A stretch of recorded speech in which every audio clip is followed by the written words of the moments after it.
అందరికీ నమస్కారం. నా పేరు చెరిష్ కృష్ణ.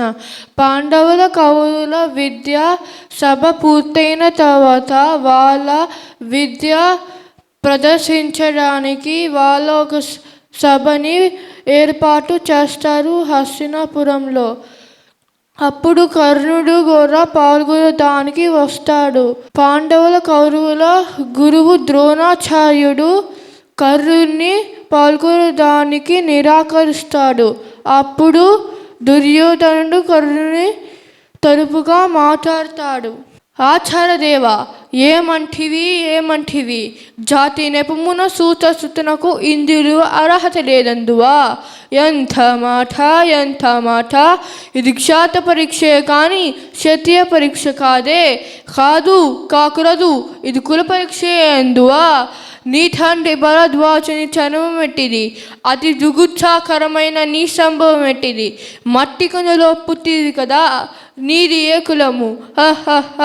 అంతేలా అస్మత్ పితామహుడు గురుగుల వృద్ధుడు అయిన ఈ సంతానుడు శివ సముద్రిని భార్య గంగా గర్భమున జన్మించలేదా?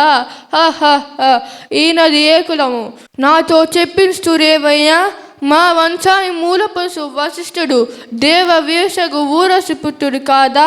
అది పంచమి జాతి కన్నైన అరుంధతి ఎందు శక్తిని, ఆ శక్తి చండగన ఎందు పరాశరుని, ఆ పరాశరు మల్లపరిచైన మత్స్యగంధి ఎందు మా తాత వ్యాసుని, ఆ వ్యాసుడు విరవరాండ్రైన మా పితామహి అంబికచే, మా తండ్రి పినపితామహి అంబాలిక, మా పిన తండ్రి పాండురాజును, మా ఇంటి దాసితో ధర్మరేణను గనుడని కీర్తించబడుతున్న ఈ విదురదేవుని కనలేదా?